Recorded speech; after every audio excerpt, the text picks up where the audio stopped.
ঔষধ এনে দাও। অসুস্থ হয়ে গিয়েছে, রান্না বান্না করতে পারে না, রান্না বান্না করার জন্য খাবারের ব্যবস্থা করে দাও, রান্না বান্না করে খাবারের ব্যবস্থা করে দাও। এমন কথা বলো, আমার আব্বা ও আমার আম্মা, আপনার কোনো টেনশন নাই, আপনি অসুস্থ আছেন, ঠিক আছে, আল্লাহর কাছে দোয়া করি আল্লাহ যেন সুস্থতা দান করেন, আপনার কোনো টেনশন নাই, খাবারের দরকার আমি খাবার দেব, যা কিছু দরকার আমি খাবার দিব, সব কিছু আমার পক্ষ থেকে দিব। তবু আপনি টেনশন করেন না, মন ভাঙিয়েন না, আপনার খেদমতের লোকের অভাব নাই। কিন্তু বর্তমানে এই আয়াত আর বর্তমানে সমাজের সাথে মিলাইলে কিন্তু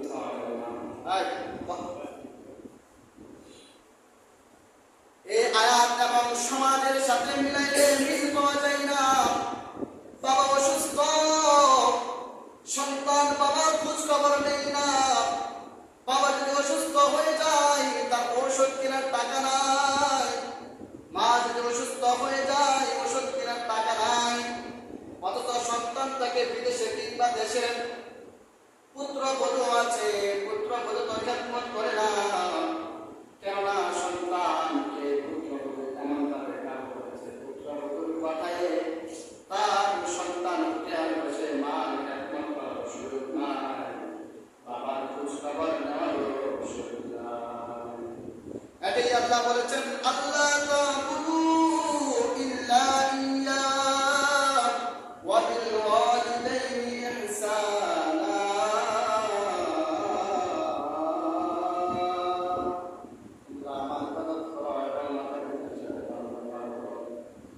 আমি বলি যাদের পিতামাতা এখনো জীবিত আছে তারা কপালবান, তারা ভাগ্যবান, জান্নাত কামাই করার একটা সুযোগ। মায়ের খেদমত করে, বাবার খেদমত করে জান্নাত কামাই করে নাও। প্রশ্ন হলো, বাবা তো কথা শুনে না, মা তো কথা শুনে না, আরে মিয়া মা বাবার কথা শুনে না, এর জন্য আল্লাহ তাকে বলবে তুমি তার খেদমত করো। বাবা রাগ করে, বাবা কোন সন্তানের প্রতি খুশি হয়ে 1 ঘন্টা সম্পদ বেশি দিয়েছে এই কারণে তুমি খেদমত করো না, সে আল্লাহর কাছে জবাব দেবে। তুমি তোমার মতো খেদমত করো, তুমি দেখিও না আল্লাহ তাআলা তোমাকে কোন দিক থেকে বরকত দেবে তুমি দেখতে পারবে না, বুঝতে পারবে না। মায়ের খেদমত করা সব কপাল লাগে, সবার কপালে জোটে না। বাবার খেদমত করা সবার কপালে জোটে না। বর্তমানে এমন হয়ে গেছে সন্তান বাবাকে জীবিত রেখে সম্পদ যেভাবে বন্টন করে, কুরবানির গোশতের টুকরা যেমনিভাবে বন্টন করে, ঠিক তদ্রূপ বাবা মা যখন বৃদ্ধ হয়ে যায়, বাবা আমাকে সন্তানের আগে পরামর্শ করে বন্টন করে, আমি খাওয়াবো মাসের মধ্যে প্রথম সপ্তাহ, তুমি খাওয়াইবা মাসের মধ্যে দ্বিতীয় সপ্তাহ, তুমি খাওয়াইবা মাসের মধ্যে তৃতীয় সপ্তাহ, আমার ওই 4 নাম্বার ভাই মাসের মধ্যে শেষ সপ্তাহ খাওয়াবে। ভাই তুই কেন ভাই 15 দিন করে বাদ করে নেন। আরে সন্তানের কাছে পিতামাতা তো বাধার বিষয় নয়, সন্তানের কাছে পিতামাতা তো বাদ বাটোয়ারার বিষয় নয়, সম্পদ বন্টন করবে পিতামাতা বন্টনের বিষয় নয়। আমি বলি পিতামাতা হলো টানাটানির বিষয়। 1 ভাই খাওয়াই নাই, আমি খাওয়াবো। মাকে বলা, বাবাকে বলা, ও আমার আব্বা আমার, আপনি তো জানেন আমার কামাই কি আছে, আমি যা খাই আপনি তা খাইবেন, আমি সাধ্য অনুপাতে যা পাবো খাওয়ানোর দরকার আমি খাওয়াবো, আপনি জানেন আমার কি আছে। আপনার ওই সন্তানের রোজগারের মধ্যে যা পাবো টাকা পয়সা কামাতে পারে, কিন্তু আপনার সন্তান অনুপাতে আমি ভালো কামাইতে পারি না, ভালো খাইতে পারি না। তবে আমি যা কামাই করি, যা উপার্জন করি তা আপনি খাইবেন, এমন মনে করিলেন না আমি বুঝতে দিয়ে খাবো, আপনি সুখের বার্তা দিয়ে খাইবেন। ওই সন্তান যে সমস্ত পরিবেশ, এই পরিবেশ যে সমস্ত পরিবারের মধ্যে আছে, সেই পরিবার বেশি দিন লাগবে না, ধ্বংস হয়ে যাবে। পুত্র বধূ গুস্ত দিয়ে খায়, মাস কি মাস চলে যায়, সপ্তাহ কি সপ্তাহ চলে যায়, বাবার পেটে মায়ের পেটে গরু গুস্ত ঢুকে না, কোনো গুস্ত ঢুকে না। বাবা মা চোখের পানি দিয়ে গোসল করে, তার চোখের পানি, চোখ থেকে পানি গাল স্কিন বেয়ে বেয়ে চুপিয়ে পড়ে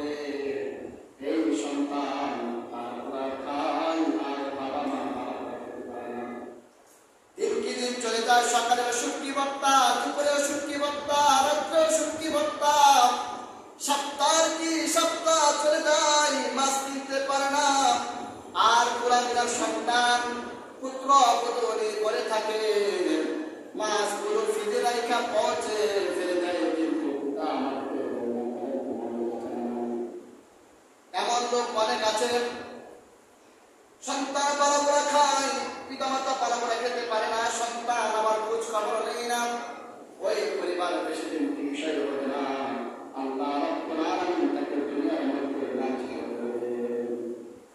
আল্লাহর নবীজি সাল্লাল্লাহু আলাইহি ওয়াসাল্লামের সাহাবী আলকামার মতো ওই সমস্ত সন্তানের অবস্থা হবে, ওই সমস্ত সন্তানের অপেক্ষা হবে, অবস্থা হবে আলকামার মতো। আর যারা পিতা মাতার খেদমত করে তাদের অবস্থা হবে ওয়াসকুলুর রাহমাতুল্লাহ আলাইহির মতো। দুইটা ঘটনা বলে আমি আমার আলোচনা শেষ করব। আল্লাহর নবীজির সাহাবী আলকামার ঘটনা এবং আল্লাহর নবীজির তাবী ওয়াসকুলুর রাহমাতুল্লাহ আলাইহি। ওয়াসকুলুর কোন সাহাবী ছিল না, তার বাড়ি ছিল ইয়ামানের করণ এলাকায়, কিন্তু মায়ের খেদমত করার কারণে আল্লাহর নবীজি সাল্লাল্লাহু আলাইহি ওয়াসাল্লাম তার সম্মানের জীবন করে দিয়েছেন। রাদিয়াল্লাহু তাআলা পর্যন্ত ওয়াসকুলুর কাছ থেকে দেওয়া হয়েছে। ঘটনাটা পরে বলবো। তো যারা পিতামাতার খেদমত করবে, পিতামাতাকে বালাপোড়া খাওয়াবে, নিজে কষ্ট করে হলেও তাদের অবস্থা হবে ওয়াসকুলুরের মতো, দুনিয়ার মধ্যে হবে আনন্দময়, আখিরাতের মধ্যে হবে জান্নাতে। আর যারা করবে পিতামাতার খেদমত করবে না, তারা হবে জাহান্নামে, দুনিয়ার মধ্যে তারা কষ্ট ক্লেশ করবে, এমনকি মৃত্যুর সময় জবান দিয়ে কালেমা বের হবে না, বেঈমান অবস্থায় মারা যাবে। তার জবানে পানি দেওয়া হবে কিন্তু পানি খেতে পারবে না, কেননা পিতামাতাকে সে কষ্ট দিয়েছে, বেঈমান অবস্থায় সে মৃত্যুবরণ করবে, তার জবান দিয়ে কালেমা। আল্লাহ বলেন আল্লাহ তা'বুদু ইল্লা